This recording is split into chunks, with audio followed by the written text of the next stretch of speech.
Pourquoi tu danses quand tu marches ? Je viens à l'instant de finir ce livre rayonnant, solaire, magnifique, magnifique. Et à la fin, Abdurrahman parle de Stromae et de Papa Outé. Et dans le fond, je pense qu'au-delà de ce dont on va parler maintenant, de ce handicap qui est devenu une force, on parle aussi d'une recherche de ses origines. Où es-tu, papa ? Puisqu'en fait, le roman dont nous allons parler aujourd'hui, c'est le dernier roman d'Abdurrahman. Il faut vous dire, je connais Abdurrahman par l'Éthiopie. Et s'il y avait un écrivain que je voulais revoir absolument dans ma vie, c'était lui. Et quand Lola m'a dit qu'il revenait, je me suis dit, c'est pas possible, il n'y a pas de hasard.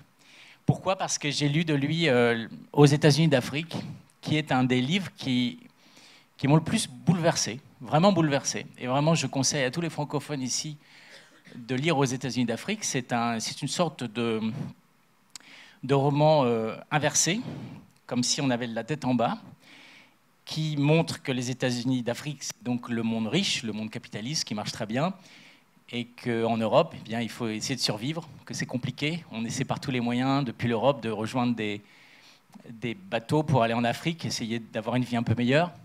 Le pauvre paysan en Suisse, il a du mal, il rêve d'être en Afrique. Tout est inversé, on en sort complètement abasourdi. C'est vraiment, vraiment pour moi un chef-d'œuvre. C'est un livre qui m'a énormément frappé. Et donc, pour moi, Abdurrahman, c'était l'écrivain tout à fait excentrique dans la veine de l'écriture contemporaine. Et puis, ce dernier roman ou récit, on en parlera, c'est complètement différent. Pourquoi tu danses quand tu marches, c'est un énorme succès. Donc le Figaro littéraire a publié une page hier. Il est en route vers le Renaudot. Je pense qu'on va faire du juju aujourd'hui pour vous le Renaudot. C'est un superbe roman. On va voir ce qui est autobiographique et pas autobiographique sur cette quête des origines. Enfin voilà, on va en parler. Abdurrahman, quand vous aviez 7 ans, vous avez... Alors, c'est Abdurrahman, Aden, Jack Lang, qui êtes-vous ? D'abord, bonsoir. Je vais prendre un mot que ma grand-mère m'a appris et que j'essaye de réutiliser.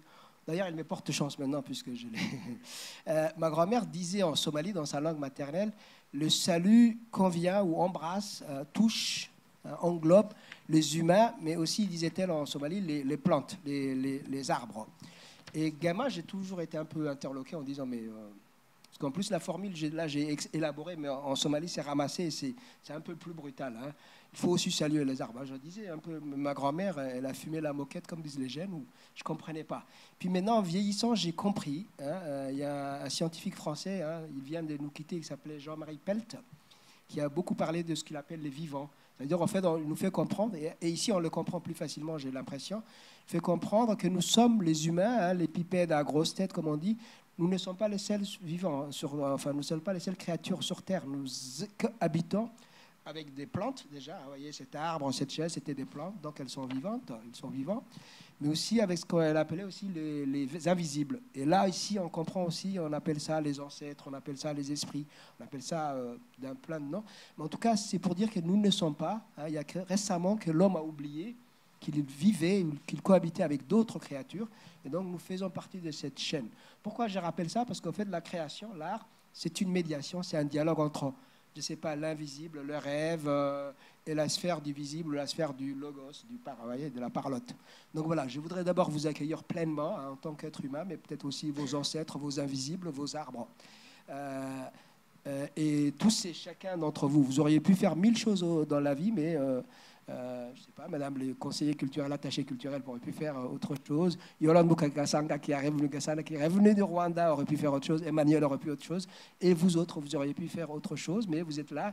Et dans le temps d'une discussion, 1 heure, 1 heure et demie, peut-être moins, on va essayer de recréer le monde, on va essayer de remédier et faire du lien, en fait, pour voir que nous sommes tous à la fois. Nous sommes des êtres visibles, mais aussi nous sommes d'autres choses que nous portons, nos petites souffrances, etc.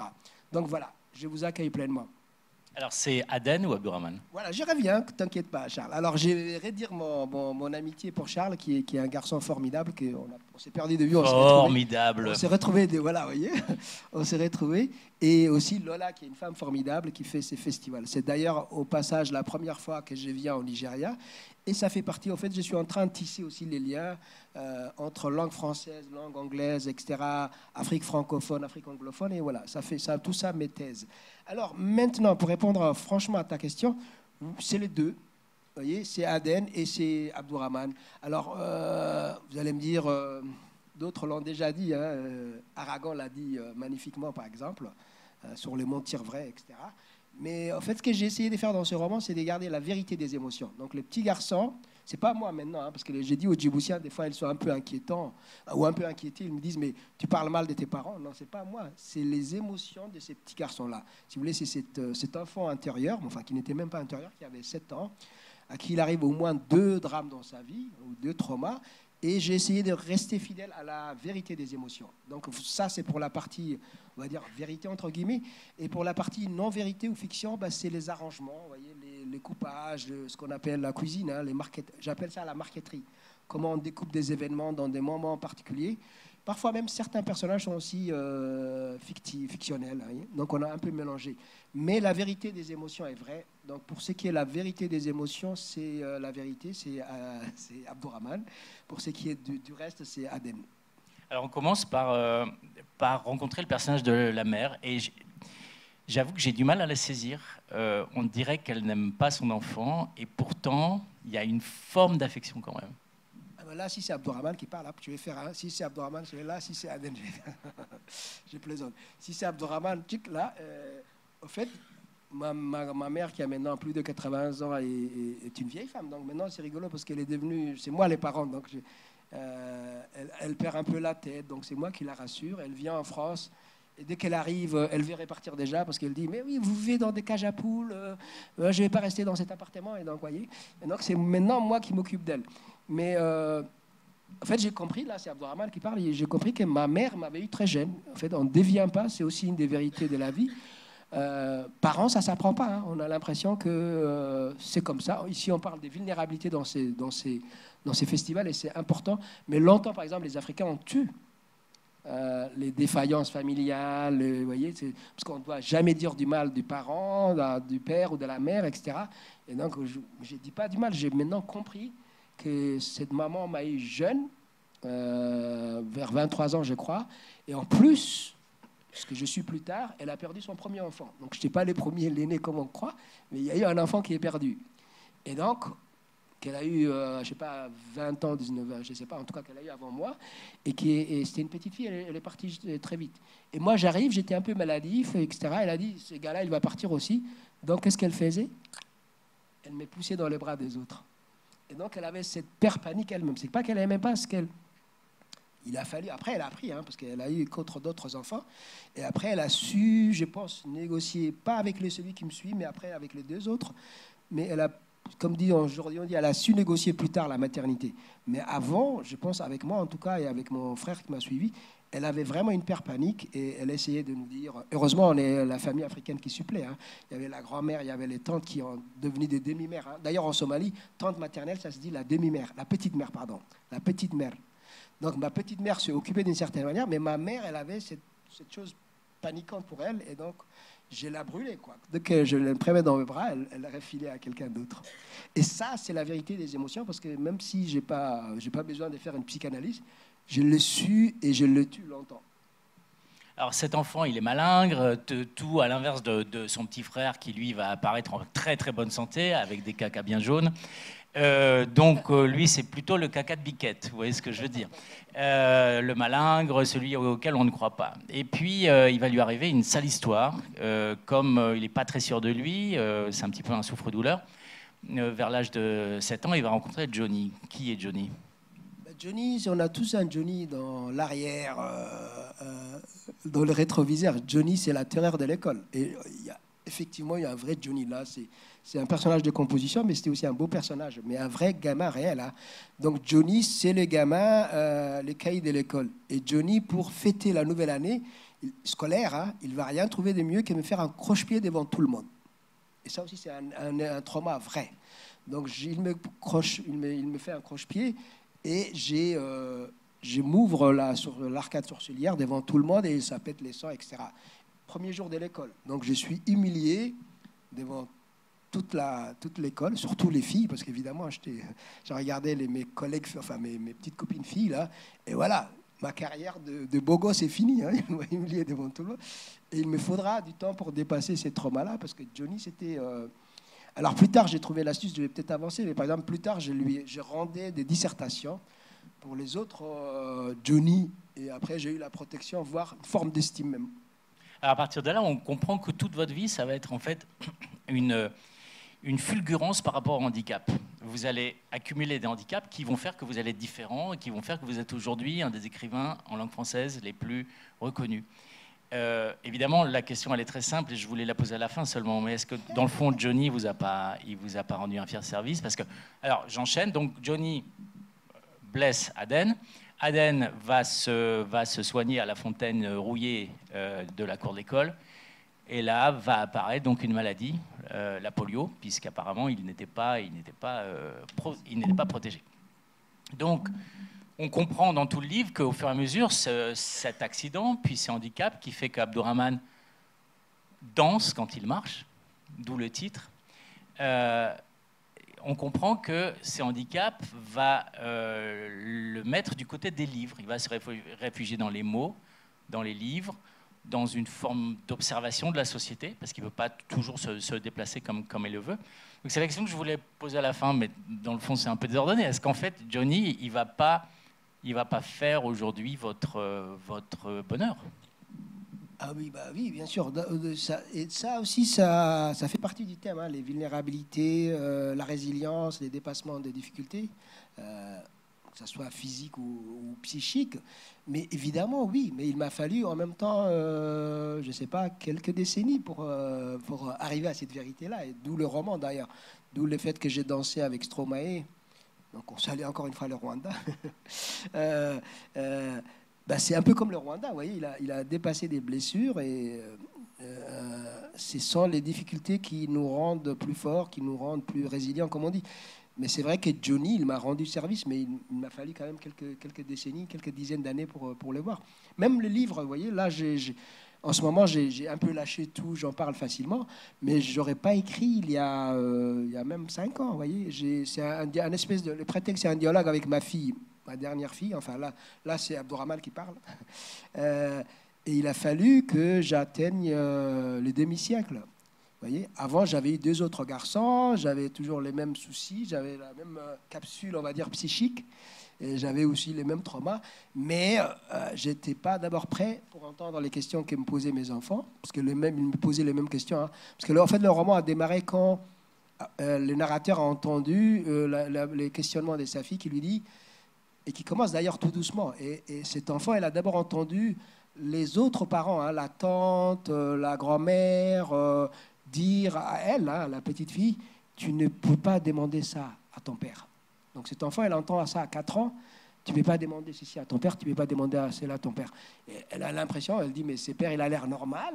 Et il y a une prévenance, n'est-ce pas, même pas un secret, mais une prévenance. Il y a des choses, apparemment, on ne peut pas lui demander. Donc cet enfant, elle va le prendre en charge, cette question-là, avec, comme font les enfants, à la fois avec douceur, mais aussi avec un peu de cruauté. Et elle va essayer de dire, mais ces pères qui en protègent, on les protège de quoi d'abord? Et elle va se faire pendant des mois un peu le tortionnaire, n'est-ce pas, en disant, ça commence tout doucement, bénignement, hein, bénoitement. Elle me dit par exemple, est-ce que vous aimez est-ce que tu aimes papa? Je t'ai jamais vu en trottinette, je t'ai jamais vu à vélo, etc. Et puis jusqu'à dire, mais pourquoi tu danses comme ça là? Et j'ai dit, mais je danse. Elle me dit, oui, tu fais comme ça. Et là, c'était vraiment la cruauté. Et c'est une histoire vraie. Hein. J'étais dans les 9e, j'habite entre 10e et 9e à Paris. Et son homme, là, à l'école, elle me fait comme ça, en me disant, elle se déboîte comme ça, en disant, tu marches comme ça. Et aussi, derrière ces questionnements ponctuels, il y avait aussi d'où venons-nous, parce que je n'étais pas retourné depuis qu'elle est née à Djibouti, elle a une maman italienne, etc. Et donc, qui sommes-nous, d'où venons-nous, et pourquoi on est là, et pourquoi tu marches comme ça? Donc, tout questionnement crucial pour un enfant. Et je me suis dit, tiens, cette fois, avec peut-être les 2 autres, j'ai manqué à mon devoir, ou je n'ai pas eu les oreilles pour entendre, mais cette fois, je vais essayer de répondre à cette question de pourquoi j'ai boité et d'où on venait. Et donc, j'ai essayé de rendre ces contrats-là. Mais après, je me suis rendu compte qu'en fait, il y avait une autre histoire derrière, et c'est celle de l'école et de la littérature par la langue française et de la libération, on va dire, par les mots. Mais au départ, c'était, je vais d'abord rendre mon devoir de parent et je vais expliquer à cette petite fille pourquoi je marche si bizarrement. Alors, c'est un très beau roman sur Djibouti, sur les TFAI, les côtes françaises Somalie, et les territoires français des Assa, non, des Afar et des Issa. Extrêmement poétique, avec les odeurs, les lieux, les sensations. C'est vraiment, il y a des passages absolument extraordinaires. Est-ce que vous vous souvenez oui, il y a 2 Pompidou dans votre livre. Il y a celui que vous accueillez à l'âge de 7 ans avec un drapeau, puis il y en a un autre. Oui, oh, bah, c'est une petite blague, parce que le chat, parce que ces garçons, il va avoir un autre trauma, enfin un petit trauma celui-là, parce qu'il y a eu 2 d'abord. Le premier trauma, c'est la mère un peu mal aimante, et le deuxième trauma, c'est la polio. Puis, mais alors là, dans les micro-traumas, il va être circoncis. Et donc, on a mis en scène un chat qui aime les prépuces et qui s'appelle Pompidou, qui est un gros chat obèse. Voilà, c'est une blague, mais parce que vous avez fait aussi allusion, Charles, au TFAI, et ça, c'est aussi une des motivations du roman, parce que les TFAI, c'était les territoires français des Afar et des Issa, donc l'ancien nom de Djibouti, hein, dans les années des Pompidou et de Giscard notamment, parce qu'avant Djibouti, tout le monde était gaulliste. Hein. Je connais des parents qui se disaient gaullistes comme s'ils étaient avec les générales en Lorraine, mais voilà, tout le monde était gaulliste. Et après, c'est un peu différent. Mais donc, les TFAI, d'où je suis issu, hein, puisque des 0 à 12 ans, j'étais français du TFAI, hein, français du territoire. Bah, aujourd'hui, pour les jeunes djiboutiens, comme au Nigeria, où les gens ont 30 ans de moyenne d'âge, c'est de l'histoire ancienne. Alors que moi, j'ai 54 ans, les TFAI, c'était avant 77, ça faisait partie. Il y avait à la fois les légionnaires français, enfin, ils sont souvent étrangers, mais... il y avait tous les corps d'armée français, etc. Nous sommes une base militaire française, donc toutes ces choses-là. Et d'autre part, il y avait les TFAI. Donc ça fait partie de la... C'est même pas la couleur locale, c'est mon enfance. Mais c'est presque déjà un morceau d'histoire. Hein. Donc les gens, en France métropolitaine, les gens qui ont plus de 45 ans savent ça. Et les Djiboutiens, gaullistes évidemment, de plus de 45 ans aussi. Mais je me suis dit, tiens, ça fait partie de mon histoire, il faut que je la rappelle. Parce que ça fait quand même... c'est hier, tu vois, Pompidou, Giscard d'Estaing. Et vous rappelez que c'est le dernier territoire français à avoir été décolonisé. Après Comores 75, Djibouti 77. Alors, on a une galerie de portraits absolument extraordinaire. On avait parlé de Johnny, de Papa Latige, de la maman, de la grand-mère, qui est extrêmement important. Il y a une figure magnifique qui traverse tout le roman, la Dane, à la fois la fille rêvée, et, sublimée, et celle qui va avoir un destin tragique. La Dane aussi, c'est une bonne d'abord. Hein. Donc il y a aussi un hiatus social. Hein. Vous savez, dans beaucoup de pays africains, on a les petits-enfants de l'arrière-pays agricole ou nomade qui vont aller en ville chez une tante ou chez un grand-père, enfin quelqu'un de la famille. Et elle est à la fois de la famille, mais elle n'est pas non plus de la famille. Hein. C'est une petite bonne qu'on exploite, pour le dire assez vite. Et donc, là encore, c'est un personnage de composition. Il n'y a pas une vraie Ladane, mais j'ai eu beaucoup de petites cousines comme ça, qui venaient de l'arrière-pays, qui étaient les bonnes de la maison. On appelait ça la brousse, hein, la broussarde. Et donc, ce sont des petites filles non éduquées qui vont finir leur vie à balayer l'arrière-cour, etc. Et évidemment, ce sont aussi des jeunes belles femmes. Hein, donc, j'étais amoureux, on peut le dire, de plusieurs jeunes femmes comme ça, de bonnes. Et donc, j'ai essayé de faire ces personnages de composition. Et donc, Ladane, ma bonne, elle est à la fois espiègle, elle vient de l'arrière-pays, elle est un peu plus âgée que moi. Elle a déjà une expérience de vie, je veux dire. Alors que moi, sur le coup, je suis par rapport à elle, le petit gars de la ville, presque le petit bourgeois, vous voyez, alors que je viens d'une périphérie au niveau social, parce que je suis un garçon du bidonville, mais quand même là, il y a quand même un décalage, je suis privilégié par rapport à elle. Et finalement, je n'avais pas conscience que je faisais, mais en même temps, ça me permet d'avoir un spectrum de la société aussi, hein. Puisque je suis un garçon du bidonville dans un territoire périphérique de l'Empire français, etc. Mais quand même, je suis privilégié par rapport à certains petits gars qui viennent de la brousse. Il y a d'ailleurs souvent des enfants quand même. Et ça, j'ai eu souvenir souvent quand il y a une sécheresse. les arrière-cousins de la brousse venaient en ville, restaient squattés, comme on disait chez nous, là, ils restaient dans la maison pendant des semaines ou des mois, et parfois ils étaient atteints de dysenterie, etc. Et donc, mais ça fait partie de la vie, donc voilà, mais j'ai aussi connu ça enfant, et ça fait partie aussi de mes mémoires, de mes souvenirs de jeune homme, de jeune gosse. Alors, il y a d'autres femmes, d'autres filles à l'époque que vous allez rencontrer via la littérature, via la langue française. Alors, il y a un très très beau passage qui avait été cité dans 300 millions de critiques sur TV5, mais c'est vrai que c'est un très très beau passage où vous prenez le temps d'énumérer qui parle et écrit le français. Ma mère ne parle pas et n'écrit pas le français. Ma grand-mère ne parle pas et n'écrit pas le français, etc. Une longue énumération jusqu'à... Mais Madame Annick parle et écrit le français. Et c'est magnifique parce que c'est vrai qu'on a l'impression d'un coup d'être dans le domaine administratif, parle, écrit le français. On dirait presque une correction de d'Alf, n'est-ce pas Emmanuel? Donc là, Madame Annick, alors Madame Annick, c'est une femme qui va compter beaucoup pour vous. C'est la Française de France et c'est la femme qui parle et écrit le français. Oui, d'abord, oui, vous dites bien les Français des France, parce que vous savez, dans cette Afrique française, on savait bien qu'on distinguait naturellement, sans avoir été en France, qu'il y avait les plus gentils, c'était les Français des France. Vous voyez, c'est qui arrivaient là, juste de métropole. Puis les moins Sauf gentils, le docteur Toussaint, lui, n'était pas voilà, bon. Hein, il était les pas moins très bon, gentils, ce sont les Français d'Afrique, là, et ils sont un peu plus... parfois, ils ont fait l'Algérie, donc voilà, ils sont un peu d'humeur un peu courte, on va dire, comme ça. Ils s'énervent facilement. Donc, Madame Annick, c'est là encore, c'est un crash, hein, c'est un espèce d'amour. Hein. C'est la première institutrice, mais j'ai eu une lignée comme ça, je suis verni. Hein. J'ai dit souvent, mais là, les gens ne se rendent pas compte qu'il a fallu que j'arrive en classe de seconde pour avoir mon premier professeur djiboutien, alors qu'on était décolonisés. Hein. Donc, j'ai eu toute ma scolarité que des enseignants et des enseignantes métropolitains. Et notamment, alors évidemment, plus âgés, ça marquait moins. Mais plus jeune, c'est vraiment, ça rentre dans la pellicule sensible.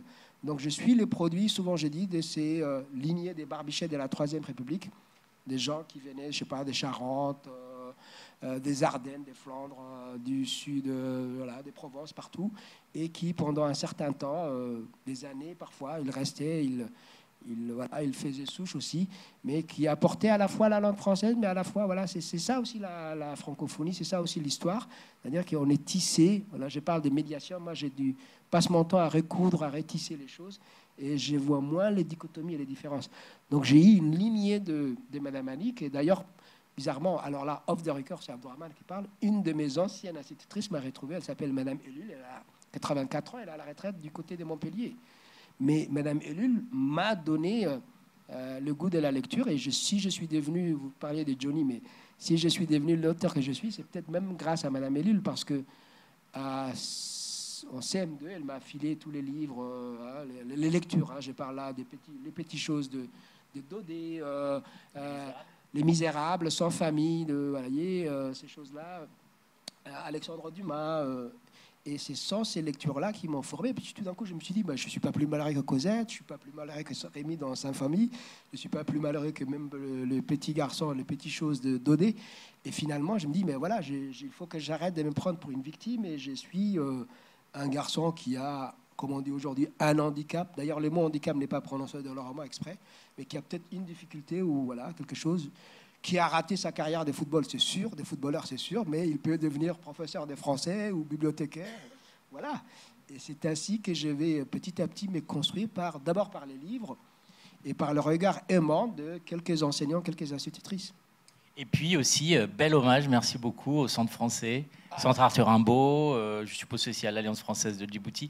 Enfin, quand on lit ça, ça fait plaisir, évidemment. Voilà. Bref. 7 ans. Non, c'est pas bref. Non, mais parce que c'est bien à l'heure où il n'y a plus de budget, où on se désengage de tout, de voir que, comme vous le disiez, vous avez des profs qui vous ont ouvert le monde. On fait aussi ce travail. D'ailleurs, on va aller dire au ministère et autres qu'il faut faire ce travail. Enfin, pour revenir à Djibouti, c'était le seul lieu, et c'est pas qu'à Djibouti, on voit que les CCF ou l'Alliance, parfois, sont même les seuls cafés aussi du coin, hein, où on peut aller jouer de la musique. Donc moi, je sortais de mon bidonville et j'allais trouver les allées du Centre culturel français, les CCFAR comme on appelait, Arthur Rimbaud, pour lire des livres. Et c'est bien dommage que cet héritage disparaisse. Donc on va les crier assez haut que les CCF et les instituts français aujourd'hui doivent avoir une pleine existence.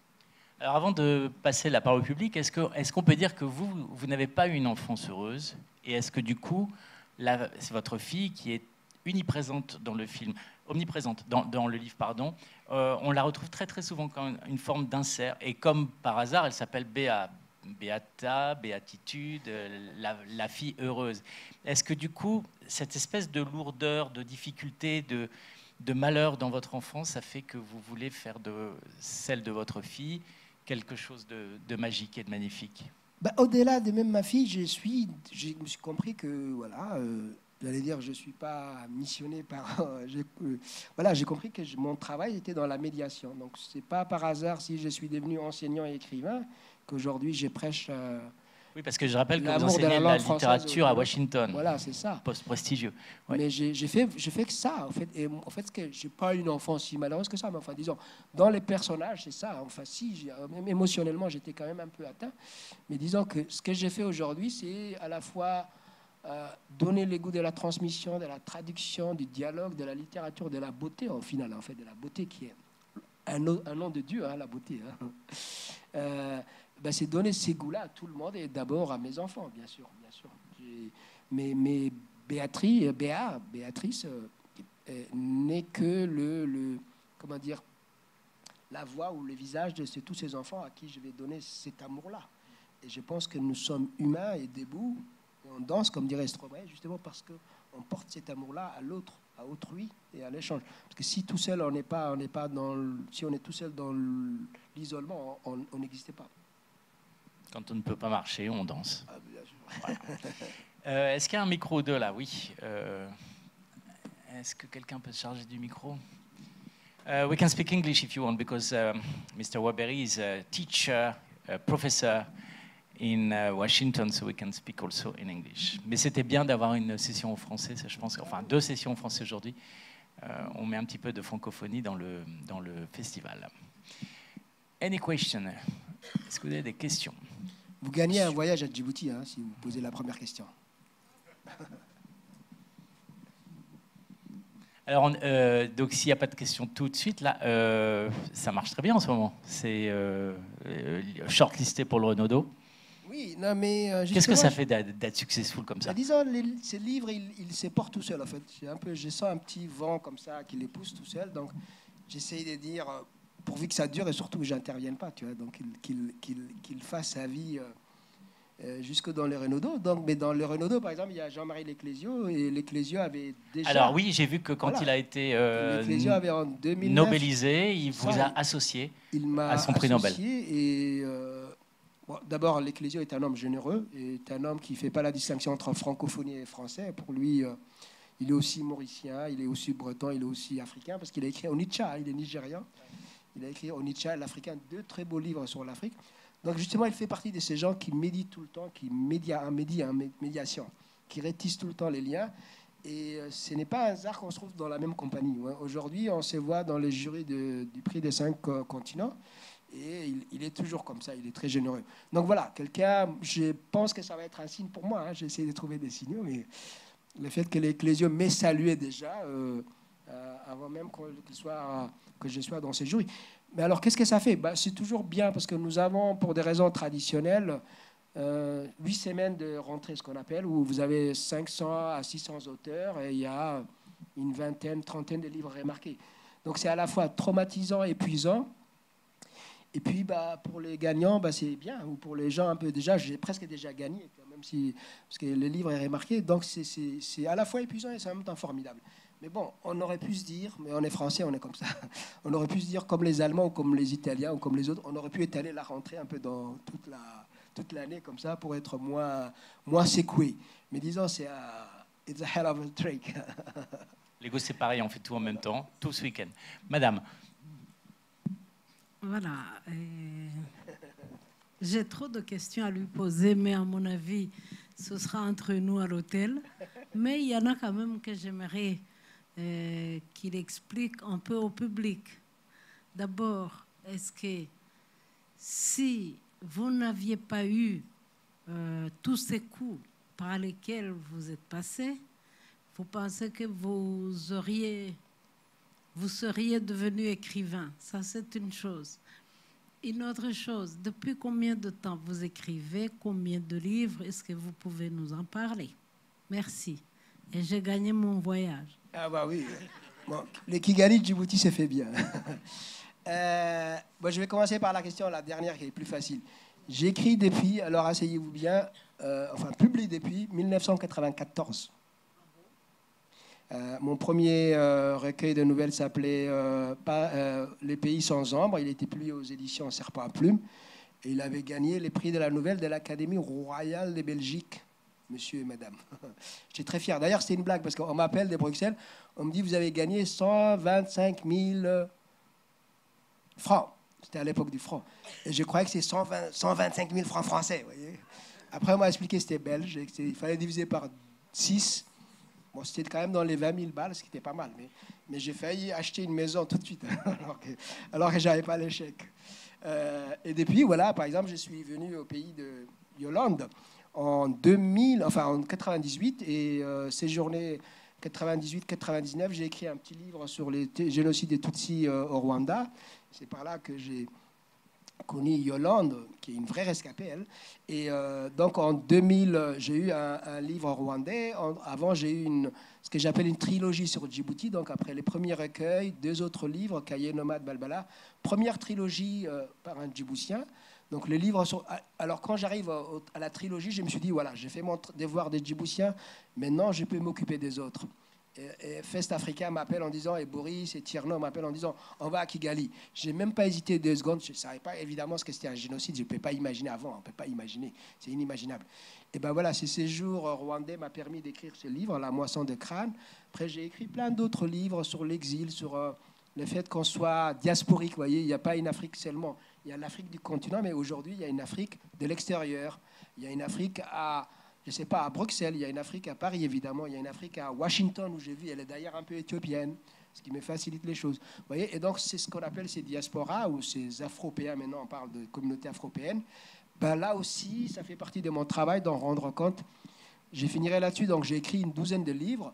Là, le tout dernier, outre celui dont on parle, qui est le plus personnel, et là, je réponds à la question cette fois. Évidemment, je suis l'enfant de ce trauma. Et si je n'ai pas été l'enfant de ce trauma, je ne sais pas ce que je ferais. Mais en tout cas, je n'aurais sans doute pas eu cette sensibilité, ce regard-là, ça c'est sûr. Et après, si j'étais resté dans mon pays, je n'aurais peut-être pas écrit. Mais le trauma plus l'éloignement et l'exil en Normandie à l'époque fait que je suis ces garçons qui essayent de recoller les morceaux depuis l'extérieur. Et dernière réponse, là, dans 2 semaines, mon confrère et mon frère, Alain Mabankou, que certains d'entre vous connaissent, et moi, nous nous sommes mis à 4 mains pour écrire un dictionnaire des cultures africaines. Wow. On appelle ça un dictionnaire enjoué, parce qu'il faut qu'on mette un petit peu de peps, n'est-ce pas, un peu de soukous ou de rumba congolaise, et pour parler de nos cultures africaines au pluriel et sur les modes les plus populaires, les plus enjoués. Donc, par exemple, dans notre dictionnaire, ça va de Abacoste, les costumes congolais que vous connaissez probablement, au foufou, à Nelson Mandela, Roger Milla et tant d'autres choses. Vous allez mettre du lait rwandais? Comment? La valeur du lait rwandais? Ah ben, il y a des choses rwandaises dans les livres, mais... En fait, je vous pose Il la question... y a des boutarés, je crois qu'on parle des boutarés aussi. Oui, je vous pose la question parce que je me souviens quand j'avais 18 ans, j'avais écrit. Et j'avais écrit mon incompréhension par rapport aux problèmes Hutu-Tutsi au pays. Et quand mon père a lu mon manuscrit qui était à la main, carrément une centaine de pages, il a dit, mais ma fille va me faire tuer. Et il a détruit mon livre. Et ça m'a beaucoup traumatisée. Et c'est seulement après la survie que j'ai pensé à écrire. Alors je me suis dit, mais finalement, quand on a un trauma, c'est peut-être là où on est au plus profond de soi-même pour produire des choses qui peuvent être importantes pour les autres. Est-ce qu'on se découvre en ce moment-là? Parce que quelque part, je pense que c'est l'écriture qui m'a soignée, personne d'autre. C'est ça. Alors je me demande si vous n'avez pas ressenti peut-être la même chose. Merci. Absolument. Mais Yolande, vous savez, nous sommes, enfin, j'allais dire nous sommes. Il y a aussi des miracles, vous voyez. C'est aussi une chance, d'ailleurs. À la fois, il faut le trauma, il faut la force de l'écriture, il faut avoir écrit les 100 pages alors qu'on a une gamine de 18 ans dans la situation du Rwanda de Juvenal Habyarimana ou peut-être même de Kayibanda. Mais il y a aussi des chances, parce qu'il y a aussi des gens qui avaient les mêmes dispositions, les mêmes, etc., et à qui ça n'arrive pas, vous voyez. Donc c'est toujours un peu... Je me méfie un peu des récompositions, on disait ça devait être comme ça, vous voyez. Mais en tout cas, il y a plusieurs choses, et notamment la chance. Le fait que je sois, par exemple, un des rares de mon quartier à avoir fait des études. Il n'y avait pas le numerus clausus pour des raisons ethniques au Rwanda, mais il y avait un seul lycée, donc tous les pays passaient par les mêmes lycées. Vous voyez, dès que vous étiez lycéen et bachelier, vous étiez déjà presque colonel de l'armée. Vous n'avez même pas le choix Vous voyez, c'est le genre de truc qui fait que on passe par tout ça et on fait ce qu'on fait. Et là, il y a aussi une part des miracles et des chances. Alors, en attendant une autre question, est-ce que je peux vous demander la lecture d'un passage? C'est peut-être pas celui que vous auriez de là à là. J'ai répondu tout. Donc voilà, c'est peut-être pas celui que vous auriez préféré, mais je le trouve magnifique de simplicité. Ce paragraphe-là, okay. Magnifique de simplicité sur les vaches, les étoiles. Ça va plaire encore à Yolande, les vaches. Voilà. Parce que les Rwandais adorent les vaches, même avant les Indiens peut-être. Il mentait car tout le monde sait que les vaches de la ville mâchent des cartons et les restent trouvés dans les poubelles. Elles ont oublié la saveur des branches et des feuilles des arbres de la brousse. Espérer que les cacas des vaches d'aujourd'hui sentent l'herbe fraîchement coupée, c'est comme espérer décrocher une étoile du ciel. Normal, les vaches de la brousse et celles de la capitale ne parcourent pas la même terre rouge latérite. Elles ne fréquentent pas les mêmes décors, ni les mêmes ciels. C'est vraiment vrai, comme tu dirais que le ciel montre certaines nuits les images imprimées sur son corps étincelant. Mais ces images sont tellement loin que personne ne sait vraiment de quoi elles sont faites. Nos aïeux nomades ignoraient si elles étaient en terre cuite, en briques ou en fer forgé. Moi, enfant du quartier du Château d'Eau, je n'en avais pas la moindre idée. Un jour peut-être aurais-je les déclics. Pourtant, les nuits, il faisait très noir. Je ne pouvais pas m'empêcher de décoller les yeux du ciel et de la lune. Une légende que grand-mère Cochise racontait du temps où elle était Une légende que grand-mère Cochise racontait du temps où elle voyait mieux et s'est montrée plus joyeuse, parlait de la lune d'une manière tout à fait magique. Merci. Il a choisi les passages sur les cacas. Non, mais parce que je trouve cette phrase extraordinaire sur les étoiles. Juste, il nous reste encore quelques petites minutes. On peut encore prendre une question si vous voulez. Quand on est aujourd'hui, donc quand on vient d'un quartier plutôt pauvre de Djibouti, et qu'on est aujourd'hui professeur de littérature à Washington, qu'est-ce qu'on dit aux étudiants de littérature francophone et africaine? Alors, peut-être sans faire pleurer dans le chaumière, je vais plutôt aller directement à ce que me disent mes étudiants. Mais pourquoi ils viennent me voir, par exemple? Les étudiants américains, parce que dans les universités américaines privées, ils ne sont pas tous américains de nationalité. Il y a à peu près presque la moitié ou les tiers qui sont des internationaux, des gens aisés. Il y a même des Nigérians riches qui envoient leurs enfants là-bas, n'est-ce pas? Donc ces enfants-là, ils veulent d'abord être au cœur de l'Empire. Ils veulent aller à Washington. Washington, vraiment notre université, George Washington University, est à un bloc de la Maison-Blanche. Elle jouxte la Banque mondiale et les FMI. Et par exemple, j'ai certaines de mes étudiantes, des filles qui viennent me voir, qui m'envoient des textos. Elles me disent « Oh my God !» Ils m'envoient « Prof, je viens de voir Madame Christiane Lagarde. » Et Christiane Lagarde symbolise évidemment l'élégance française, n'est-ce pas? Et donc c'est vrai qu'elle est à un bloc de chez nous. Donc quand Madame Lagarde rentre dans son bureau, il y a des étudiantes qui me tweetent en disant quand Monsieur Macron est venu en avril l'année dernière, pareil, il était en bras de chemise, il faisait un town hall speech, et ils étaient là, mais voilà, il a créé exprès cette proximité à l'américaine, et ils étaient là, oh my God, Macron is here. Et voilà, je les ai dit, voilà, c'est bien, ça donne aussi un goût d'une forme de Nouvelle-France, etc. Et ce qu'ils viennent voir, c'est à la fois, moi, ce sont des étudiants qui font souvent des études internationales. Donc, ce qu'ils cherchent, c'est, ils ont déjà été à Paris, évidemment, boire un un cappuccino à Paris. Donc, ce qu'ils veulent aller, c'est aller plus loin. Donc, ils veulent aller dans les pays anglophones, faire du business, dans les pays francophones, faire du business au Maroc. Par exemple, j'ai une étudiante qui travaille à France 24 aujourd'hui, une de mes anciennes étudiantes. Il y a un autre qui est à l'ambassade d'Algérie, etc. Donc, ils sont dans ce monde international. Et la langue française, Paris, et plus tard le monde francophone, et la scène du monde, c'est ça qu'ils viennent chercher. Et nous, évidemment, notre tâche, c'est à la fois apprendre Rousseau et Sartre, mais aussi Kuruma et Mukansana et Stromae et toute la culture qui se fait en langue française. Une question ou un dernier petit passage? Un dernier petit passage. À partir de l'Adan ici. Alors, l'Adan jusqu'à Julie. Okay. Parce que la dernière phrase m'encourage. Hein. Magnifique phrase. L'Adan ne les reconnaîtrait pas. Elle ne testerait pas les formules aptes à redonner de l'ardeur aux maris, à les ramener dans la couche auprès de leurs épouses excisées depuis leur adolescence. Elle ne réciterait pas des prières en vue d'arrondir son ventre ou de préparer sa progéniture dans le monde invisible des ancêtres, endormis dans un sanctuaire à l'orée du village. Elle ne se dessécherait pas comme ma tante d'Ayibo qui multipliait les consultations chez la cartomancienne pour s'entendre prédire invariablement un événement heureux. Ton foyer bruissera pronostiquer la divineresse des cris de joie d'un loupio joufflu. Compliqué, hein. Assonance, allitération, comme on disait.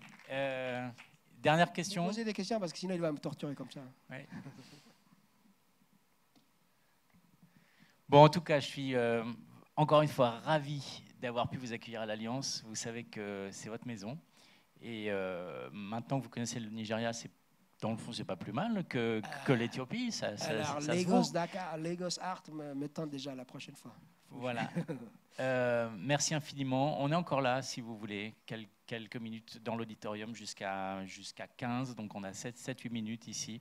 Si vous voulez voir Abderrahmane, il y a un livre, je pense, ici en anglais, qui est en vente. Un seul. Peut-être qu'ils ont disparu, mais tout à l'heure, il y avait une quinzaine. Il y en a plusieurs. Non, je veux dire, il y a un seul titre en vente. Ah, il y a un seul titre, pardon. Il y a un seul titre, c'est Passage de larmes, non, Passage of Tears, qui est mon avant-dernier roman. D'accord, donc vous pouvez le faire signer évidemment par Abderrahmane. Merci beaucoup de votre présence et à tout de suite pour le prochain panel. Merci Abderrahmane. Merci.